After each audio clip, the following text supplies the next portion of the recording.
অবৈধ ভোটে সরকারের সহযোগী আমাদের চেয়ারম্যান বুড়িপতি ইউনিয়নবাসীর তার অবৈধ ভোটে সে চেয়ারম্যান হয়েছে, তার অবসরণের জন্য আমরা এখানে বুড়িপতি ইউনিয়ন কার্যালয়ের সামনে ধর্মঘট পালন করছি। তারা আমরা পদত্যাগ দাবি করছি। এই ধর্মঘট আমাদের চলবে যতদিন উনি পদত্যাগ না করবে। পদত্যাগ পরে সুস্থ নির্বাচন হবে, সুস্থ নির্বাচনে সুস্থভাবে ভোটে যে চেয়ারম্যান হবে তাকে আমরা বুড়িপতি ইউনিয়নবাসী ফুল দিয়ে তাকে বরণ করে নেব। আমরা এখানে এসেছি আমাদের ইউনিয়ন পরিষদের যে সমস্ত চেয়ারম্যান মেম্বার আছে তারা অবৈধভাবে এই পরিষদকে দখল করে রেখেছে। যেহেতু খুনি সরকার এই দেশের ক্ষমতায় ছিল, ওনার নেতৃত্বে সারা বাংলাদেশে কোনো জায়গাতেই ভোট হয়নি। এরা ভোট দিতে আমাদেরকে যেতে দেয়নি এবং আমাদেরকে ভোটে দাঁড়াতে দেয়নি।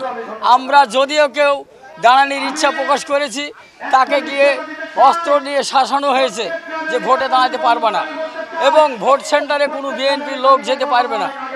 আমাদের এই চেয়ারম্যান সাহেব গ্রামে গঞ্জে সব জায়গায় মিটিং করে বলেছে, চেয়ারম্যান সাহেব না শুধু এর সহযোগী সংগঠন ইউনিয়ন এই বুড়িপতি ইউনিয়নে যারা আছে সকলেরই একই বক্তব্য, উঠে ওদের কোনো বক্তব্য নাই, একই বক্তব্য। সেটা হলো যে বিএনপি জামাতের লোক যদি সেন্টারে যায় তাদের ঠ্যাং ভেঙে দেওয়া হবে। এই ভয়ে আমরা সেন্টারে যেতে পারিনি এবং ভোটে দাঁড়াতে পারিনি।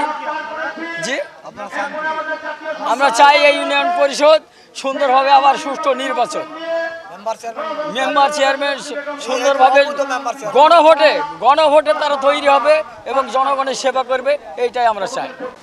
যে আমরা এই ইউনিয়ন পরিষদের যে চেয়ারম্যান ইনি হচ্ছেন বিনা ভোটের চেয়ারম্যান।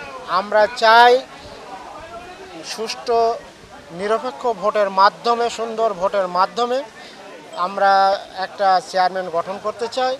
যতদিন পর্যন্ত এই বিনা ভোটের চেয়ারম্যান পদত্যাগ না করবেন আমরা ততদিন পর্যন্ত আমরা আমাদের কর্মসূচি চালিয়ে যাব।